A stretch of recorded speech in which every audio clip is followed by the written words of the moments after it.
राधे राधे मित्रों, तुलसी से जुड़ी एक कथा बहुत प्रचलित है। श्रीमद् देवी भागवत पुराण में इनके अवतरण की दिव्य लीला कथा भी बनाई गई है। एक बार शिव ने अपने तेज को समुद्र में फेंक दिया था। उससे एक महा तेजस्वी बालक ने जन्म लिया। यह बालक आगे चलकर जालंधर के नाम से पराक्रमी दैत्य राजा बना। इसकी राजधानी का नाम जालंधर नगरी था। दैत्यराज कालनेमी की कन्या वृंदा का विवाह जालंधर से हुआ। जालंधर महाराक्षस था। अपनी सत्ता के मद में चूर उसने माता लक्ष्मी को पाने की कामना से युद्ध किया, परंतु समुद्र से ही उत्पन्न होने के कारण माता लक्ष्मी ने उसे अपने भाई के रूप में स्वीकार किया। वहां से पराजित होकर वह देवी पार्वती को पाने की लालसा से कैलाश पर्वत पर गया। भगवान देवादिदेव शिव का ही रूप धर माता पार्वती के समीप गया, परंतु माँ ने अपने योग बल से उसे तुरंत पहचान लिया तथा वहां से अंतर्ध्यान हो गई। देवी पार्वती ने क्रुद्ध होकर सारा वृतांत भगवान विष्णु को सुनाया। जालंधर की पत्नी वृंदा अत्यंत पतिव्रता स्त्री थी। उसी के पतिव्रत धर्म की शक्ति से जालंधर ना तो मारा जाता था और ना ही पराजित होता था। इसलिए जालंधर का नाश करने के लिए वृंदा के पतिव्रत धर्म को भंग करना बहुत जरूरी हो गया था। इसी कारण भगवान विष्णु ऋषि मुनि का वेश धारण कर वन में जा पहुंचे, जहां वृंदा अकेली भ्रमण कर रही थी। भगवान के साथ दो मायावी राक्षस भी थे, जिन्हें देखकर वृंदा भयभीत हो गई। ऋषि ने वृंदा के सामने पल में दोनों को भस्म कर दिया। उनकी शक्ति देखकर वृंदा ने कैलाश पर्वत पर महादेव के साथ युद्ध कर रहे अपने पति जालंधर के बारे में पूछा। ऋषि ने अपने माया जाल से दो वानर प्रकट किए। एक वानर के हाथ में जालंधर का सिर था तथा दूसरे के हाथ में धड़। अपने पति की यह दशा देखकर वृंदा मूर्छित होकर गिर पड़ी।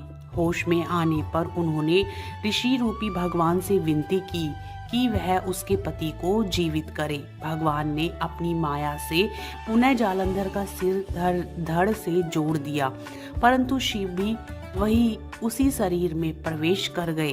वृंदा को इस छल का जरा भी आभास न हुआ। जालंधर बने भगवान के साथ वृंदा पतिव्रता का व्यवहार करने लगी, जिससे उसका अस्तित्व भंग हो गया। ऐसा होते ही वृंदा का पति जालंधर युद्ध में हार गया। इस सारी लीला का जब वृंदा को पता चला तो उसने क्रुद्ध होकर भगवान विष्णु को शीला होने का श्राप दे दिया तथा स्वयं सती हो गई। जहाँ वृंदा भस्म हुई वहाँ तुलसी का पौधा उग गया।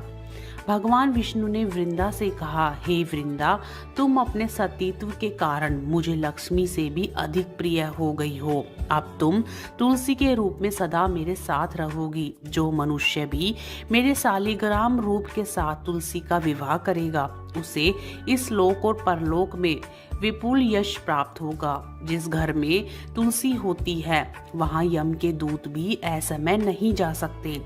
गंगा व नर्मदा के जल में स्नान तथा तुलसी का पूजन बराबर माना जाता है, चाहे मनुष्य कितना भी पापी क्यों ना हो।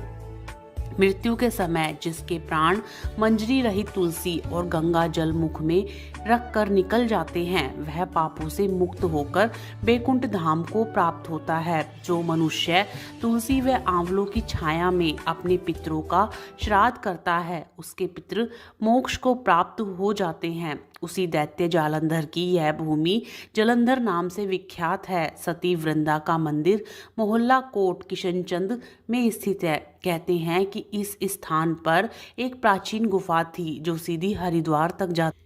मित्रों, यदि आपको यह कथा पसंद आती है तो वीडियो को लाइक करें और इस वीडियो को अपने मित्र गणों में शेयर करके पुण्य के भागी बने। और व्रत और त्योहार से जुड़ी महत्वपूर्ण जानकारी के लिए हमारे चैनल अमृत गगन को जरूर सब्सक्राइब करें।